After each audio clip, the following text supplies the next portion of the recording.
Welcome to the 8th Seminar for English Teaching Professionals, Transforming Teaching Practices in the EFL Classroom. Today, we are honored to have our distinguished presenter, Monica Bradley, who conducted an insightful workshop named Effective Assessment Practices in the EFL Classroom.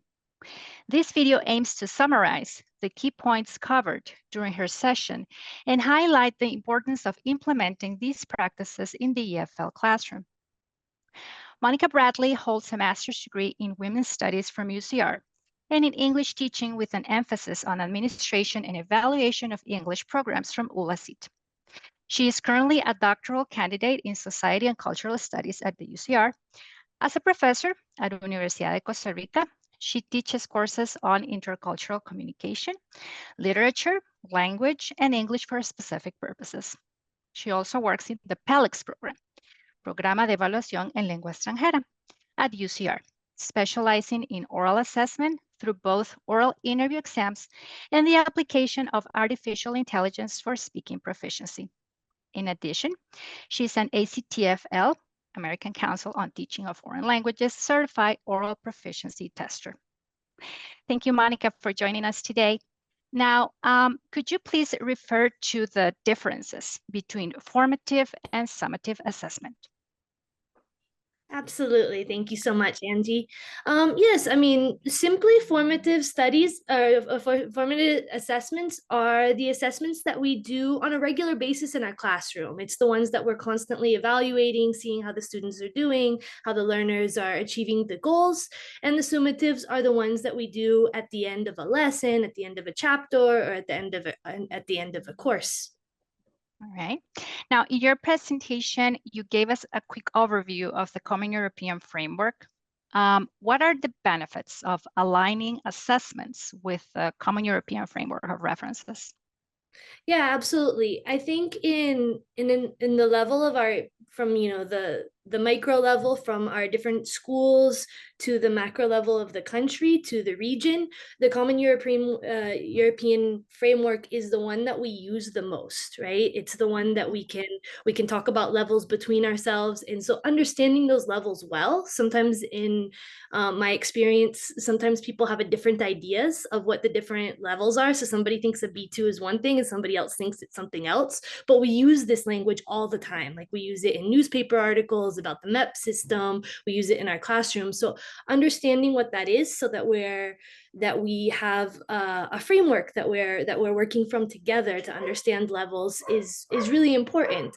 And the European framework isn't just about evaluation, it's also about teaching, it's also about learning. So it's really important. It tells us the strategies that we should be using in our classrooms, strategies that we can be using. So if we're going to use the framework, then we should use it as a guidelines, right? We always have to adapt it to our local environments, the local context within Costa Rica and within our particular schools, but it gives us a framework so that we can talk to each other, right, about students' levels and proficiency levels.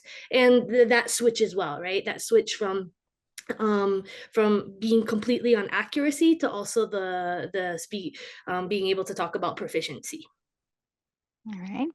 Now, you also explained the relationship between the action-oriented approach, the task-based, and the communicative approaches in assessment.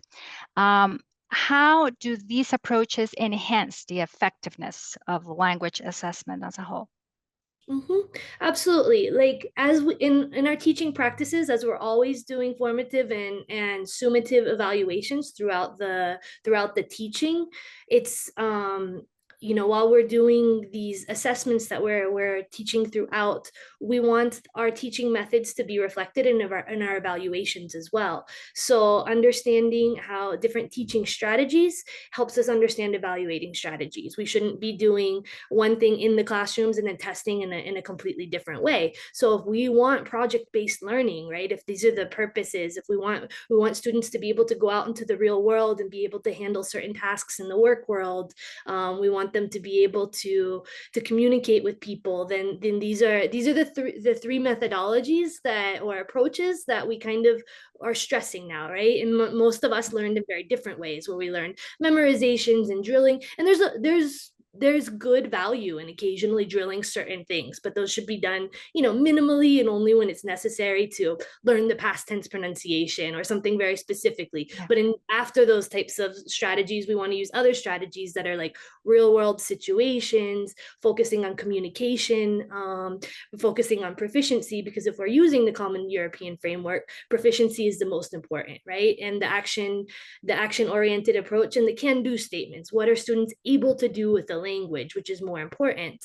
And so all of those three strategies, understanding them and applying them in our teaching practices, we also learn how to apply them in a practice and to apply them in our evaluating strategies too, and not just after a semester of doing communication and role plays, and then we give them only a presentation or only a test where they have to do listening and answer multiple choice questions. If we practice those in the classroom, we can apply them in evaluation. But if our focus is on communication, right, on the communicative approach, on being able to have conversations with other people, if it's focused on action, right, on what they're able to do in the work world, and like what they're able to apply, how they're able to take all of these different ways of learning and knowledge and integrate them into communication, and if we want them to be able to develop projects and handle certain tasks, then that should be reflected in evaluation as well.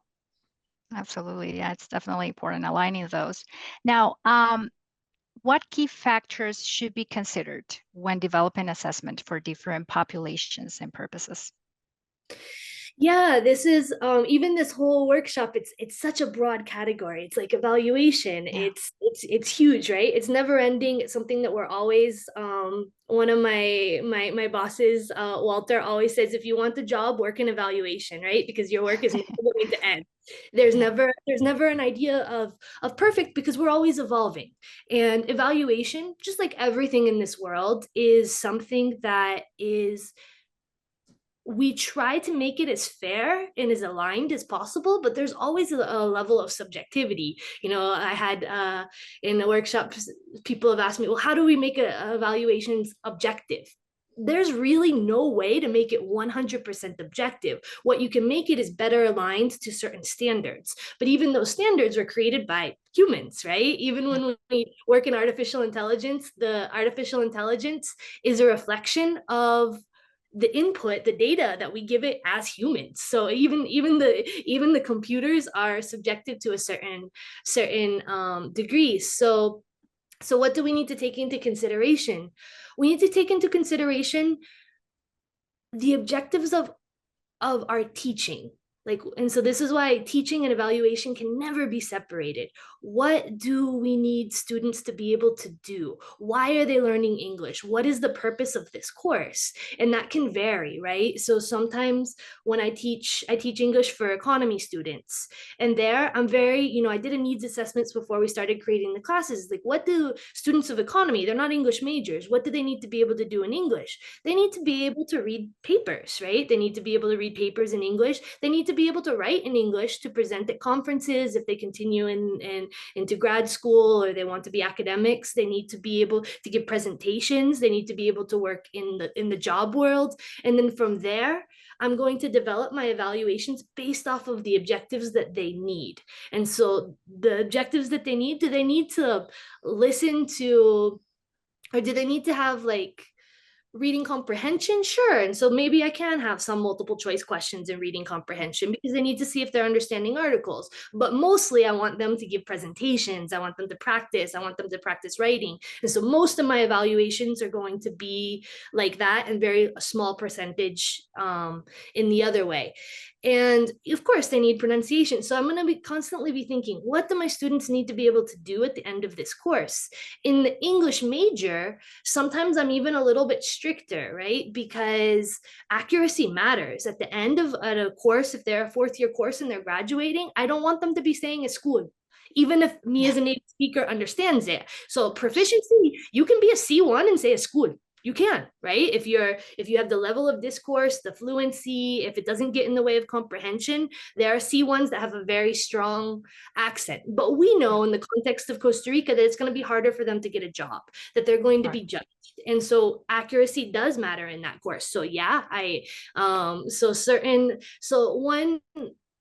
from from preschool to the university level, the first thing that we need to do for every evaluation is look at what are my objectives of the evaluation, and do those line up with the objectives of the course. So we need a global objective of the course, and then broken down into specific evaluative strategies, from the little activities we do in our classrooms where we're just assessing where students are, to the more summative evaluations where we're checking, benchmarking different areas of learning.